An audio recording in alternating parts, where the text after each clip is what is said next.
René Guénon, Le roi du monde, chapitre 12. Quelques conclusions.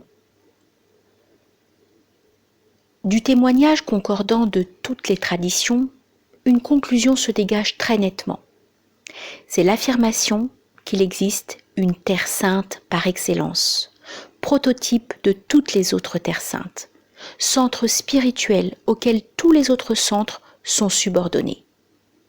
La terre sainte est aussi la terre des saints, la terre des bienheureux, la terre des vivants, la terre d'immortalité.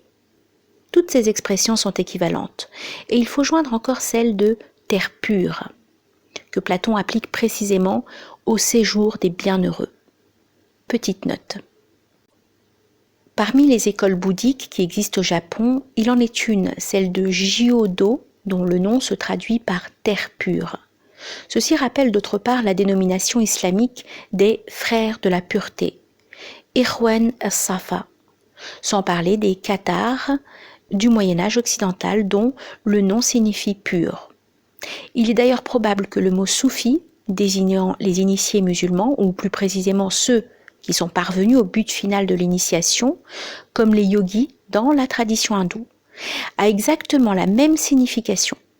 En effet, l'étymologie vulgaire qu'il fait dériver de sauf, laine, dont on aurait été fait le vêtement que portaient les soufis, est fort peu satisfaisante, et l'explication par le grec sophos, sage, tout en paraissant plus acceptable, a l'inconvénient de faire appel à un terme étranger à la langue arabe.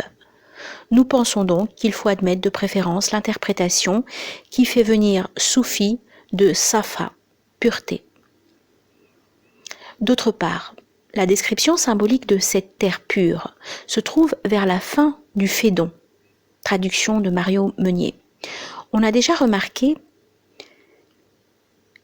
qu'on peut établir une sorte de parallèle entre cette description et celle que fait Dante du paradis terrestre.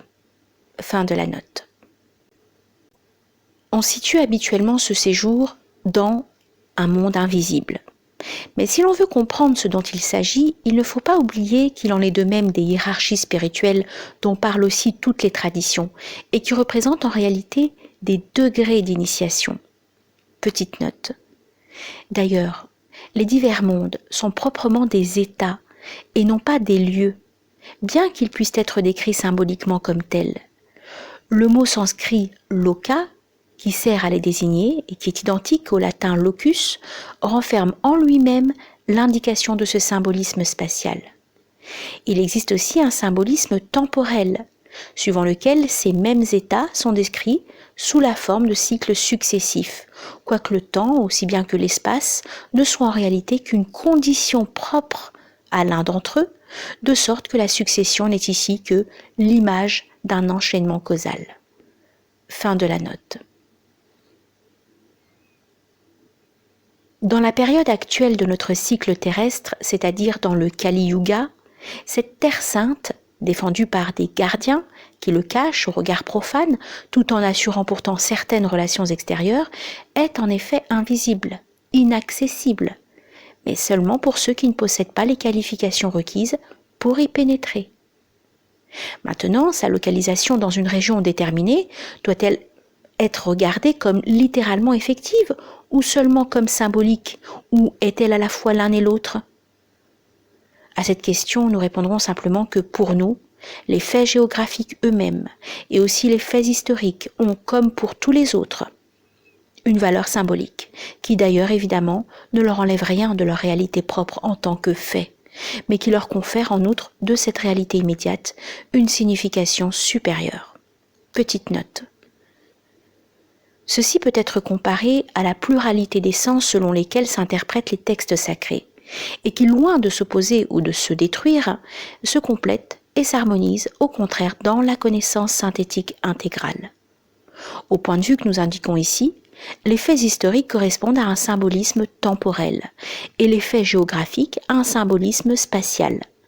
Il y a d'ailleurs entre les uns et les autres une liaison ou une corrélation nécessaire comme entre le temps et l'espace eux-mêmes. Et c'est pourquoi la localisation du centre spirituel peut être différente suivant les périodes envisagées. Fin de la note. Nous ne prétendons pas avoir dit tout ce qu'il y aurait à dire sur le sujet auquel se rapporte la présente étude, loin de là. Et les rapprochements mêmes que nous avons établis pourront assurément en suggérer beaucoup d'autres. Mais malgré tout, nous en avons dit certainement bien plus qu'on ne l'avait fait jusqu'ici, et quelques-uns seront peut-être tentés de nous le reprocher. Cependant, nous ne pensons pas que ce soit trop, et nous sommes même persuadés qu'il n'y a là rien qui ne doive être dit, bien que nous soyons moins disposés que quiconque à contester qu'il y ait lieu d'envisager une question d'opportunité lorsqu'il s'agit d'exposer publiquement certaines choses d'un caractère quelque peu inaccoutumé. Sur cette question d'opportunité, nous pouvons nous borner à une brève observation. C'est que, dans les circonstances au milieu desquelles nous vivons présentement, les événements se déroulent avec une telle rapidité que beaucoup de choses dont les raisons n'apparaissent pas encore immédiatement pourraient bien trouver. Et plutôt qu'on ne serait tenté de le croire, des applications assez imprévues, sinon tout à fait imprévisibles. Nous voulons nous abstenir de tout ce qui, de près ou de loin, ressemblerait à des prophéties. Mais nous tenons pourtant à citer ici, pour terminer, cette phrase de Joseph de Maistre, qui est encore plus vraie aujourd'hui qu'il y a un siècle. Petite note, soirée de Saint-Pétersbourg, 11e entretien. Il est à peine besoin, pour éviter toute apparence de contradiction avec la cessation des oracles à laquelle nous faisions allusion plus haut, et que Plutarque avait déjà observé, de faire remarquer que ce mot d'oracle est pris par Joseph de Maistre en un sens très élargi, celui qu'on lui donne souvent dans le langage courant, et non au sens propre et précis qu'il avait dans l'Antiquité. Fin de la note.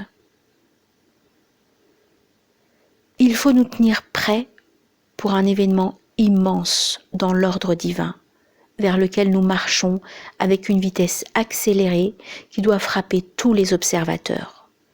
Des oracles redoutables annoncent déjà que les temps sont arrivés.